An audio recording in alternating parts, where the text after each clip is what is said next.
vaprofita wesi vanoshupa vavhangeri wesi basa rokurira zvigaro vaparidzi wesi vanyori ndo vakanyora pamateo musakanga roti ndo vakanyora pana Mateo 23 verse 23 vane nhamo vanyori navafarisi vateveri ndo vafarisi isu vateveri saka ndaisakudza kuti hangu inini ndinoda pfuma asi aiva pfuma yandaida ngasi pfuma yekuda mari nemabhazi aiwa ndaida pfuma yakapiwa Soromoni ndo yandaida nemhaka yei kudenga handikuzivi asi chandinoziva ndechekuti munhu anonzi murume kana kuti mhuka inonzi munhurume haiendi kudenga nemhaka yeiko handikuzivi asi haipindi nokuda kwekuti Jesu achitanga kuzvarwa vanhu vakamhanya nemakuhwa munhurume akamhanya akanodza naHerudhe kwanzi kwazvarwa muponese uko Herudhe akabatwa neshungu Herudhe aiva munhuiko aiva murume zvadaro Herudhe akabatwa negodo panguva yakabatwa Jesu muGetsemani akatanga kwanga watungamira vanhurume varume panguva kunyange nevadzidzi vaJesu vadzidzi vaJesu ndo vabhishopu ndo vaprofiti ndo vafundisi ndo maerodha ndo vanyori ndo vaparidzi ndo vadzidzi vaJesu asi vakaverevedza vakatiza vakasiya ari woga asi vaifunga kuti vangwana vagona kuti musiya ari woga asi haana kusiyiwa ari ega akaroverwa usiku hwese achirohwa Jesu vakamurova nyama yake ikadambuka avairova vanhurumezve vachiti ngaaroverwe vaiva varumezve vachimuseka vaiva varume saka zvadaro saizvozvo vana Mariya vanova isusu manje tisu isusu takati ko munomurovereiko nokuti hura panguva yohura hwomunhukadzi wakarwadziwa kunzwa kuti pana pandakarwadziwa asi hura hwemurume hwakaramba uchirova nokuti hanzwisise chinonzi kuzvitakura zvadaro saizvozvo Jesu akuenda kunoroverwa kuGorogota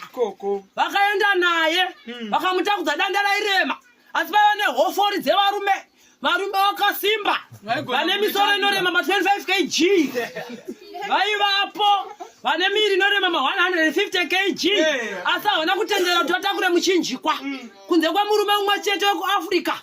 ainzi Simon weKurini asi kunyange nazvino panyika ino yatiri nenguva ino haasi kuwanikwa murume anonzi Simon weKurini haako zvadaro saizvozvo akanorera Jesu ivo vanhu ivo vatachitaura vakasvunudzwa varume vaiva mapofu ndo vakaona chipikiri chaMwari wabhendesa chidzure uise chimwe chitsva chiri point ndo vakamhanya kunotora chimwe chipikiri munhava vaiva vanhurume ava vakaita chipikiri vakarovera mumwe akati matokangana chikwangwari chokuti ndiye mambo wavaJudha aiva munhurume akakaramata paradha kuti anorovera futi chipikiri hazvina kugumira ipapo Mwari akamuropafadza nokuti haana kudonha ari paradha nokuti Jehovha akada kutsamwa aidonha ari paradha asi nekuda kwekuti zvizvo varume zvakaramba chienderera mberi vakabva vaita sei uyo akanga aroverwa padivi pakapa ndopaakati ko kana zvauchizviti mwana weMwari zviponese nesuwo tiponese akanga ari murume varume ndo mbavha dzanga dziri pamuchinjikwa dziye nokuti varume vanga vakanaka ndepakaonekwa pane mbavha yechikadzi nechirume zvinopakaonekwa dziri mbavha mbiri varume vega voga kuda kuti varume denga rinonetsa kuti vapinde saka ndati havaendi akavanzi chava paradiso kuda kuti akapinda nenyasha kanzi ndechipiko chiso chinenge chembavha kuda kuti akatonzi murume ane chiso chembavha ndianiko zvadaro saizvozvo hazvina kugumira ipapo ndopakauya mumwe akanga ane bwiro bwake akati inini ishe wanga haangafi rufu rwokurembera ndopaakati ndakunokumbira kumadzishe kumadzimambo vaiva varume vainokumbirwa kukumbirwa mutumbi wemuponisi kuda kunzi ivo vave vaponisi kupfuura munhu muponisi vakaenda Josefa waArimatiya akanotenderwa kuti atakure mutumbi waJehovha wake akanesa mubwiro make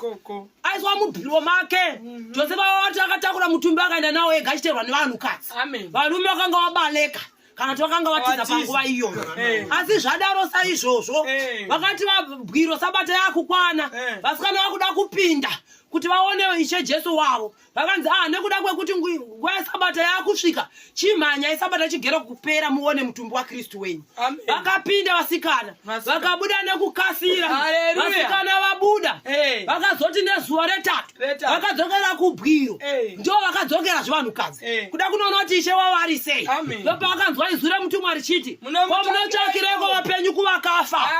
Panguva iyoyo vakanga varwadziwa vakadzi. Varume vakanga vari kumagirlfriend, varume vakanga vari kumabhawa, varume vakanga vari kumadhiri, varume vakanga vari pakurangana kupatsanura chechi, varume vakanga vari pakuita zvakaipa kuzvindege.